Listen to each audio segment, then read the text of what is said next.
So I want you to really listen to me when I say this to you. Cheating in the gay community, it's not rare, right? It is not shocking in any way. And honestly, it's practically expected at this point. But here's the truth that nobody wants to say. Cheating is not the problem. It's not. Cheating is a symptom. It's a symptom for a bigger problem. It's an alarm that is going off, but you keep hitting the snooze button because you do not want to deal with it. And the reason it hurts so damn much is because it always exposes what we're pretending to not see, or what we're pretending to see. And if you have ever been cheated on, you know the exact cold ice water in the face experience that I am talking about right now. It's the stomach drop, right? It's the shaking hands. It's the how can this person do this to me? And it's followed by a darker question, which is what did I do wrong, right? What is wrong with me? And if you are the one who cheated, you also know the drill. I do not believe that you woke up in the morning and said that I want to hurt somebody. You were lonely. You were disconnected. You were resentful about things in the relationship. Maybe you were bored, or you were craving a hit of validation that your partner did not even realize that you needed because you didn't communicate it. But either way, someone was hurting long before the cheating even happened. And this isn't about villains, right? This isn't about the bad person. This is about wounds. So let's talk about why cheating is so common in gay relationships. And the first thing that we need to talk about is many gay men have never felt safe in love, right? So when you were growing up, you had to hide parts of yourself. You didn't learn how to trust closeness. You learned to guard it.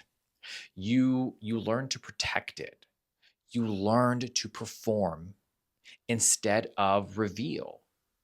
So when a relationship starts getting real, it can get scary, right? When vulnerability starts to creep in, your nervous system starts to freak the fuck out. You sabotage before the person can leave you. Cheating becomes the exit you didn't even consciously choose. It is the safety strategy you never learned to manage. The second thing is a lot of gay men confuse attention for affection. And let's be honest, growing up starved of validation shapes you. It does. That dopamine hit that you get from that flirt, from that DM, from that match, from that grocery store smile, a late night "are you up" text. It's intoxicating.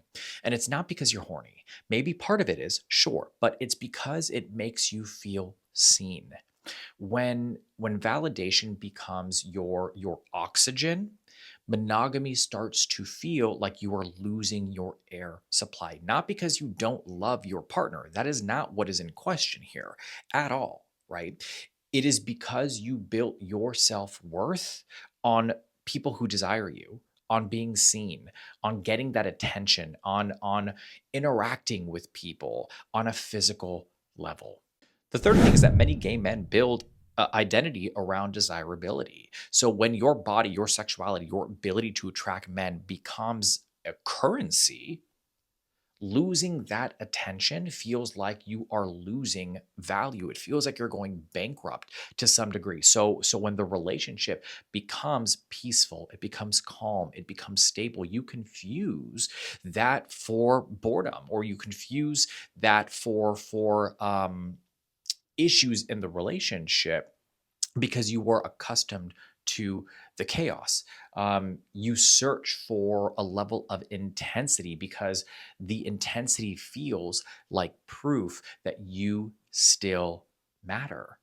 The fourth thing is that gay couples often skip the most important conversations, and those conversations surround the structure of the relationship, right? So monogamous, open, monogamish, situational, flexible. Most couples do not define it. It's this kind of like, we'll just feel it out and see how it goes. And there's no clarity in that. There's no agreements, there's no boundaries. And that is a breeding ground for betrayal, not because someone is bad, but because nobody ever laid down the rules of the relationship, the things that actually matter, the conversations that should have happened. They haven't. And therefore, there is no map, there is no compass for the relationship, right? So here's the transformational truth that I want you to hear. Gay men do not have a cheating problem. They have an honesty problem. That is one of the biggest common misconceptions, right? They have honesty issues with their partners. They have honesty issues with themselves. We struggle to say, I feel unseen. I'm disconnected. I am scared you don't want me. I am craving validation. I don't know how to communicate without shutting down. I am angry with you. I am upset with you, but I don't know how to talk about it because I was never really given the tools to learn how to do it. I am tempted and I need help. I need your support. So instead of expressing the truth, instead of communicating, instead of talking to your partner, we express the pain through silence, through resentment, through acting out, through emotional withdrawal, through sexual impulsivity, and connecting with other people on a physical level. And the truth is, cheating is rarely about sex. Cheating is an emotional avoidance dressed like a thrill. When men don't have language for their hurt, they act out. They do. Many of us do and have at some point. So the question becomes, how do we actually stop the cycle? So let me give you 4 transformational practices that you can utilize if you have been in this situation before. The first thing that you want to do is you want to clarify the relationship out loud. You need to have a conversation about it. Monogamy is not assumed. It's not. It is chosen. So stop hoping that your partner is just going to get it, that they're just going to understand. Be explicit. Speak your boundaries without apology. Clarity protects relationships in so many different ways, and ambiguity destroys them from the core, right? From the ground up. The second thing is build emotional safety before asking for sexual loyalty. A man who cannot be emotionally honest with you cannot be loyal to you. That's just a fact. And I don't want to say this harshly.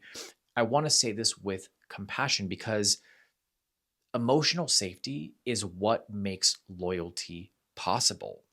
You want to ask the deeper questions, invite the uncomfortable truths, teach each other how to be real without fear. We only grow in our discomfort. And I don't mean discomfort in the sense of like you have to put yourself in precarious situations in order to grow. No, I mean in the sense of expressing your emotions, expressing the things that you are afraid to express, because the truth of the matter is your partner and the relationship that you are in should be your safe space. And if you do not know how to create that safe space, it's important that the two of you learn how to do that together if you want the relationship to survive. The third thing here is you want to untangle your worth from desirability. If your self esteem depends on being wanted, you will always chase the next high. You will always chase the next best thing. Start building self image that doesn't crumble when attraction fades. Your value is not who wants your body. It's not. It's in who can meet you where you're at. It's who can see your heart. It's who can look into your eyes and recognize who you are as a person. And I know it's going to take a minute to get over that if you've been leading with your body, but I am telling you right now, looks fade. The fourth thing is tell the truth before the truth tells on you. If you feel tempted, speak it. If you feel disconnected, express it. If something feels off, name it. Honesty is not a threat, to the relationship. At least it should not be. It is the medicine that actually saves relationships. And I am telling you this from experience because I have worked with many couples who have had this issue before. And I myself have navigated this in my relationship with my partner. So do me a favor. I want you to look at me as I am saying this, right? Be right here with me, be present with me when I am saying this. Cheating isn't a death sentence for your self-worth. It is a sign that and it's not a sign that you are unlovable.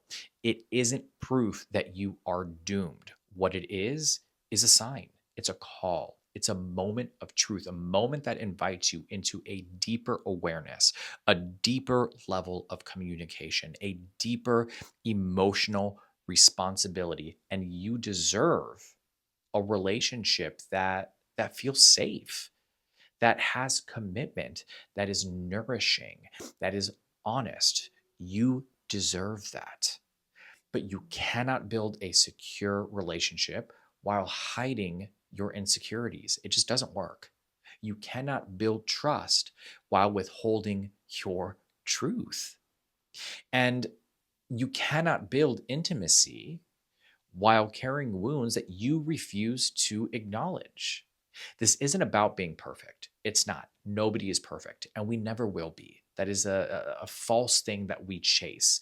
It is a willingness to grow.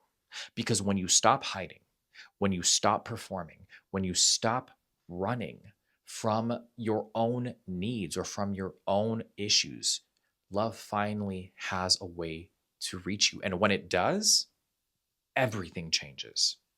Everything does. So, again, hear me when I say this. You are not broken. This experience has not broken you, it has taught you something. And the question is, are you willing to learn the lesson?